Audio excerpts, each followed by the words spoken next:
धोखा देना गलत बात है, धोखा खाना और भी गलत बात है, लेकिन धोखा देने वाले को धोखा देना सही बात है, अच्छी बात है। यही एक उपाय है। हमारे कथा में, हमारे भागवत में एक कथा आता है जहाँ पर भगवान विष्णु ने छल किया था दैत्यों के साथ, लेकिन वास्तव में दैत्यों ने पहले छल किया था देवताओं के साथ। यहाँ भगवान विष्णु ने हमें ये मैसेज दिया कि जो तुम्हारे साथ छल करता है उसके साथ छल करना ही धर्म है। तो ये इस तरह से कथा शुरू होती है, क्योंकि आज हमारे सामाजिक जीवन में 2025 में ऐसे बहुत सारे सीधे साधे आदमी को जानता हूँ जो धोखा खा लेते हैं पर किसी को धोखा नहीं देते हैं। आध्यात्मिक अर्थों में तो ये बहुत ऊंची बात है, बहुत बड़ी बात है। आचार्य रजनीश कहते हैं कि तुम धोखा खा लेना पर किसी को धोखा मत देना। जो आदमी आध्यात्मिक लेवल का होता है वो धोखा खा तो सकता है पर किसी को धोखा नहीं दे सकता है।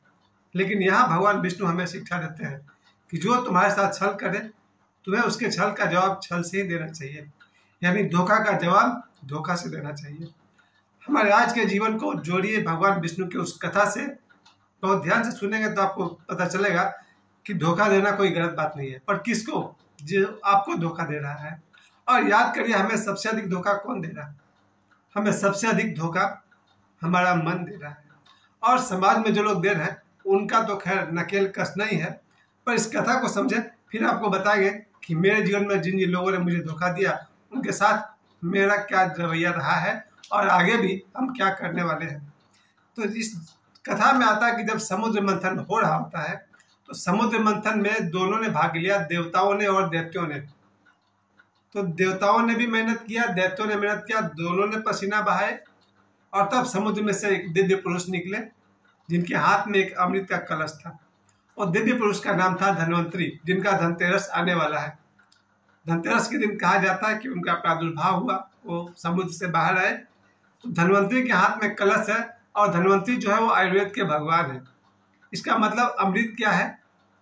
आयुर्वेद, जड़ी बूटी, पेड़ पौधे, यही अमृत है। इसमें आरोग्य का गुण है, क्योंकि धन्वंतरी ने हमें सिखाया कि आंवला का क्या गुण है और बहुत सारे जो भी आयुर्वेदिक ज्ञान है धन्वंतरी का है। धन्वंतरी जी के हाथ में था कलश, कलश में था अमृत। उस अमृत को देखते ही, अब अमृत का तो बंटवारा दोनों में होना चाहिए था, देवताओं में भी और दैत्यों में भी, लेकिन दैत्यों ने छल किया। उसमें से एक राक्षस जो था वो अमृत को लेकर के भाग गया, अमृत का कलश लेकर भाग गया। अब सोचिए बेईमानी शुरू किसने की? दैत्यों ने शुरू की थी, देवताओं ने नहीं। देवता यहाँ देखते रह गए कि भाई जब मेहनत हम दोनों ने बराबर की थी, देवता ने भी किया और दानवों ने किया, तो फिर अमृत लेकर भाग क्यों गया दैत्य? यही तो नेचर है। बेईमान आदमी जो होता है, जो दैत्य जैसा होता है, जो राक्षस जैसा होता है, वो दूसरे का हक भी छीन कर भाग जाता है। इस कथा में देखिए, अमृत पर हक देवताओं का भी था, लेकिन राक्षसों ने क्या किया? उस अमृत को लेकर के भाग गए और सोचा कि हम लोग आपस में बांट लेंगे और हम सब अमर हो जाएंगे। इस रिक्वेस्ट को लेकर के देवतागण पहुंचते हैं भगवान विष्णु के पास और भगवान विष्णु उपाय निकालते हैं।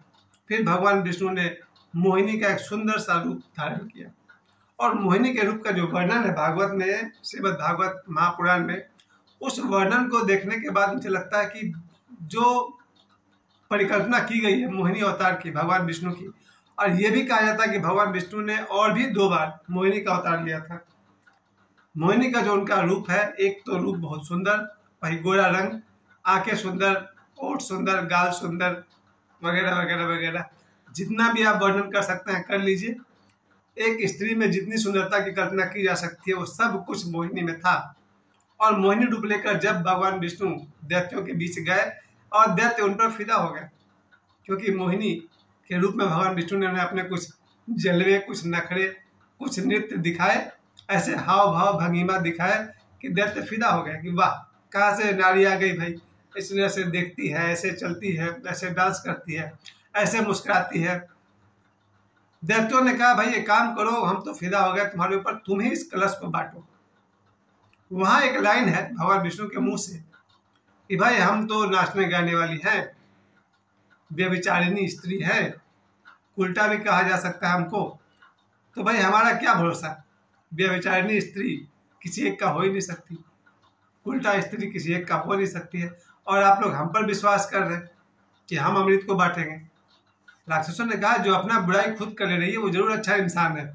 यहाँ भगवान विष्णु ने मोहिनी रूप में कहा है कि व्यभिचारिणी स्त्री का क्या भरोसा, उस पर कभी भी कुलीन व्यक्ति विश्वास नहीं करता है और आप लोग हम पर विश्वास करें। इस लाइन को अंडरलाइन किया जाए। ये लाइन है श्रीमद् भागवत में कि व्यभिचारिणी स्त्री का कभी भी विश्वास नहीं करना चाहिए, क्योंकि वो आज इसकी कल उसकी। जब उन्होंने मोहिनी जी ने अपने आप को कहा कि हम तो व्यभिचारिणी है, उल्टा है, भाई मेरा क्या भरोसा, तो दैत्यों ने कहा नहीं नहीं, जो अपने आप को इतना बुरा कह रही है वो अच्छा इंसान है। और दैत्यों का उन्होंने विश्वास जीत लिया। फिर दैत्यों ने कहा आप ही बांटो जिसको बांटना है। फिर मोहिनी जी ने पट्टी पढ़ाया कि भाई देवताओं को ही बुला लो।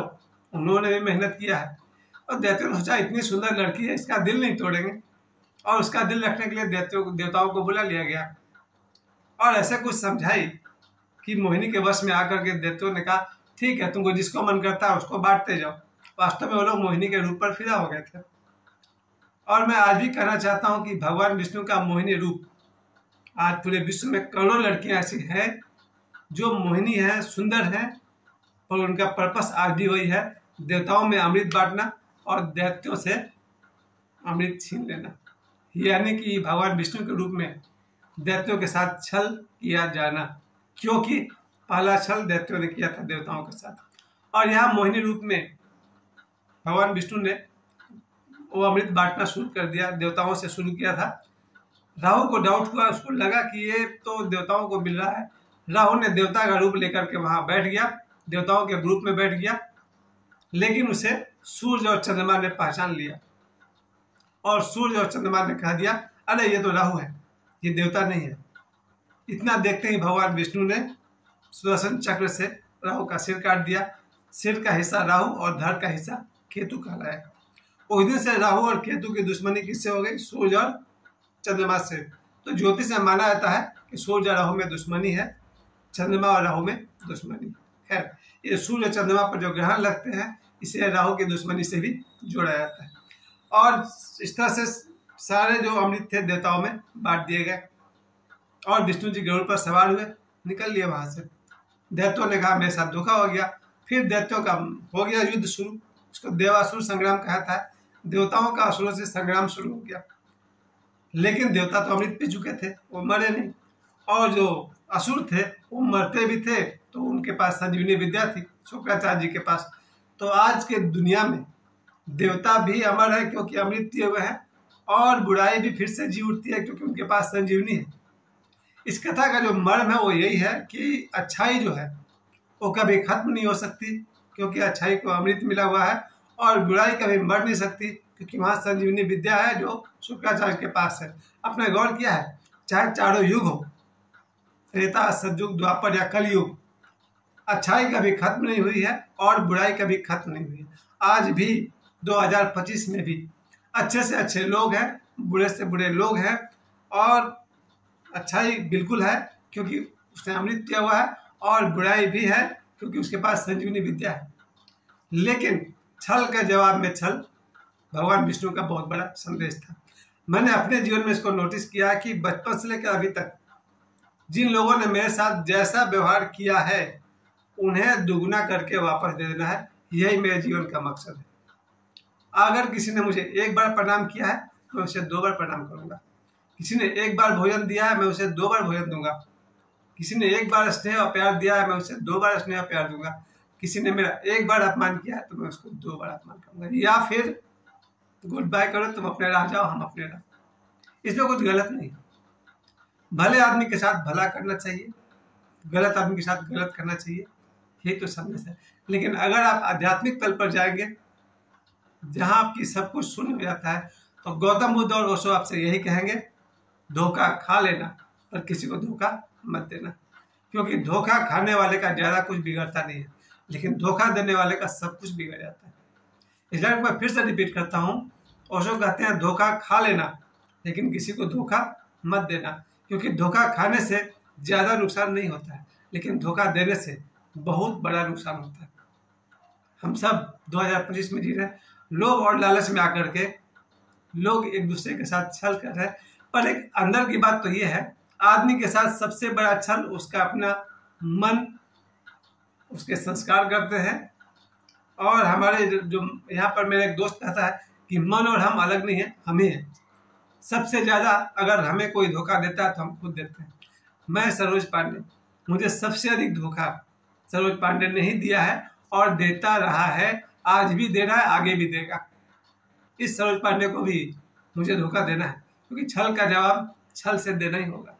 क्योंकि छल करने वाले के साथ छल करना अधर्म नहीं है, अपितु धर्म है। और मेरे साथ सबसे अधिक छल मैंने स्वयं किया है। हर आदमी अपना सबसे बड़ा दुश्मन बनता है अपने आप को धोखा दे करके। और जरा गौर करिए, कौन अपने आप को धोखा नहीं दे रहा, और जो अपने आप को धोखा नहीं दे रहा वही सत्पुरुष है। धन्यवाद।